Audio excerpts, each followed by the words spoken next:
అబ్బో ఇది ఇంకా లేచినట్లేదు. పందిరి దాకా వంటది. ఇక పందిరంగానే లేచి తయారై తిరగబోతుంది.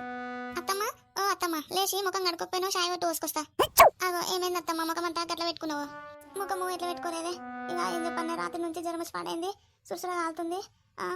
ఏం తినబుదైతే లేదు, లేవబుదైతే లేదు. లేస్తే పానము తిరిగినట్టు అవుతుంది. జ్వరం పాడగాను, జ్వరం వచ్చి పాడైంది. అవో దీని నటనకు ఆస్కారం పడియొచ్చు. రాత్రి మంచిగానే ఉంది.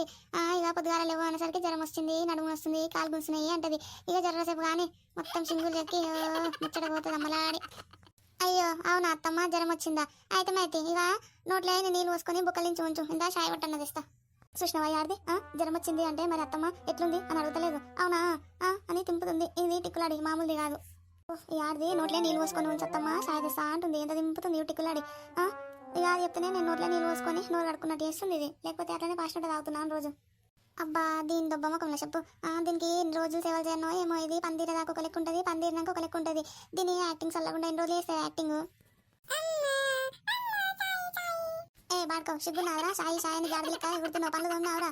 సిగ్గులేని బాడుకో, పండ్లు తోమకుండా సాయి తాగితే రోగం వచ్చి వస్తావురా? సిగ్గుశరం ఉన్నాదురా? మనిషివా గాడివా? ఇప్పుడు లేచి సాయి తాగుతావురా? సాయి సిగ్గుశరం లేదు నీకు. ఇక నువ్వు చాయ్ తాగత్తమ్మా. ఏ బాడుకో నడురా. చూసినవా ఈ ఆడిది పోరని మీద పెట్టి నన్ను తిట్టాల్సిన మాటలన్నీ తిట్టింది. ఇక దీని సంగతి నేను చూసుకుంటా, టైం రావాలి.